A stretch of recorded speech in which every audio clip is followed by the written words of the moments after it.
Bonjour à tous et bienvenue dans ce décryptage. Aujourd'hui, on s'attaque à un gros morceau, la certification professionnelle de graphiste niveau 5. L'objectif est super simple. On va prendre ce fameux référentiel d'évaluation administratif qui est, disons-le, hyper dense et on va le transformer en une véritable feuille de route claire et limpide. Allez, c'est parti, on plonge dans le vif du sujet. Alors avant d'aller plus loin, il faut absolument poser les bases. Absolument tout ce qu'on va aborder ici, tous les chiffres, tous les critères, ça ne sort pas de nulle part. Ça provient directement du référentiel d'évaluation officiel du ministère du Travail. C'est la version mise à jour, celle qui entre en vigueur au 1er octobre 2024. Bref, c'est un peu la Bible officielle pour cet examen.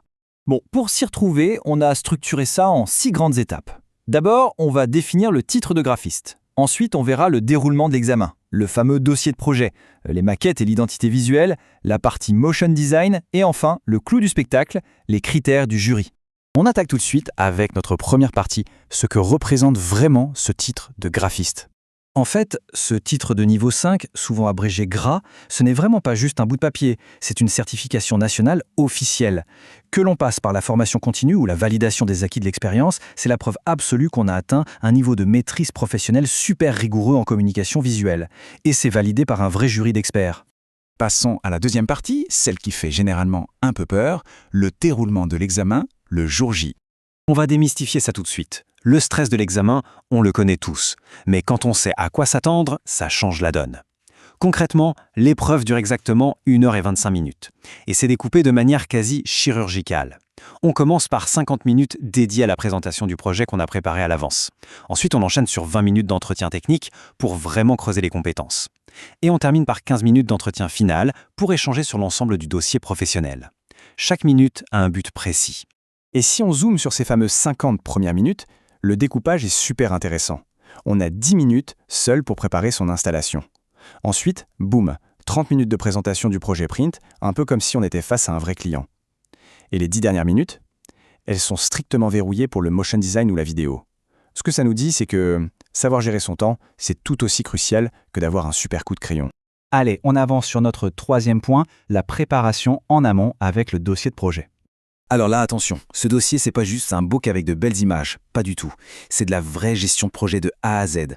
On y retrouve des éléments administratifs hyper denses, un résumé d'environ 1000 caractères, un brief client ultra détaillé, les objectifs, la cible exacte. Et pour prouver qu'on a les pieds sur terre, il faut aussi inclure un devis détaillé et un vrai plan de projet initial. En gros, c'est la preuve d'une vraie maturité professionnelle.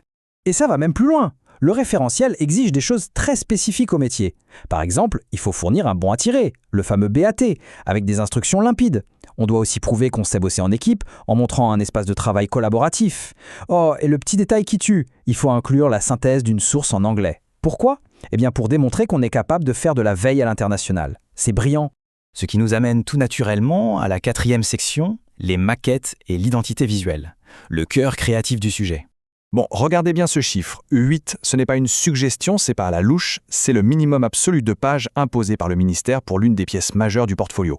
Ces 8 pages, elles doivent former une maquette de documents multipages, genre magazine d'entreprise.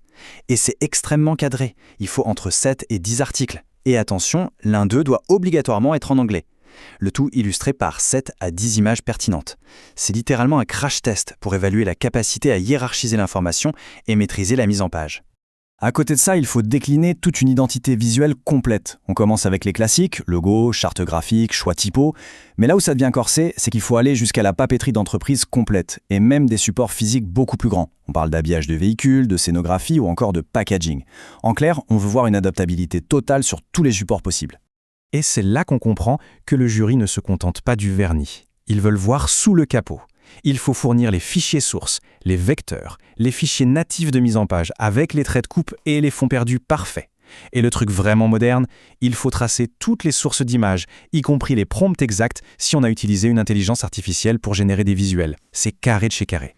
Allez, on passe à l'écran avec notre 5e partie, le motion design et le multimédia. Tout à l'heure, on parlait de 30 minutes pour le print. Ici, le chiffre clé, c'est 10. Seulement 10 petites minutes accordées pour présenter toute la partie animation vidéo au jury. Il va falloir être percutant. Et pour être percutant, ramener juste une belle vidéo, ça ne passe pas. Il faut montrer comment on a réfléchi en amont avec un storyboard ultra précis. Mais c'est surtout la technique pure qui est jugée avec sévérité ici. Format d'enregistrement compatible avec le support de diffusion, poids rigoureusement optimisé. Bref, l'esthétique, ça ne vaut rien sans la performance technique derrière. Alors, on respire 2 secondes. Une fois qu'on a balancé tous ces fichiers, ces briefs, ces vidéos, au final, qu'est-ce qui va vraiment faire pencher la balance dans la tête des examinateurs ? C'est exactement ce qu'on va voir dans notre 6e et dernière section, les critères du jury. En fait, leur grille d'évaluation est d'une logique implacable. Elle fait correspondre une compétence précise avec un critère technique strict. Prenons la mise en page avancée. Le jury ne va pas juste dire « Oh, c'est joli ». Ils vont ouvrir le fichier pour voir si les calques sont bien nommés, si les opérations sur les couches d'impression sont correctes, si les règles typo sont respectées. C'est vraiment la rigueur invisible qui garantit la note. Et il y a un détail hyper intéressant qui reflète vraiment notre époque. Dans l'évaluation du packaging ou de la publicité sur le lieu de vente, l'un des critères officiels, c'est d'être capable de proposer des solutions éco-responsables aux clients. L'innovation, ce n'est donc pas seulement d'optimiser le poids d'une vidéo, c'est aussi de penser à l'impact environnemental de ce qu'on imprime. Enfin, il faut vraiment comprendre que les fameuses compétences humaines ne sont pas notées séparément. Le fait de savoir communiquer, d'organiser son travail ou d'apprendre en continu, c'est jugé tout au long de la présentation. Ça transparaît dans l'analyse des besoins du client, dans la gestion des galères techniques, tout est complètement interconnecté. Finalement, face à tout ça, la clé, ce n'est pas juste le talent brut, c'est la méthode.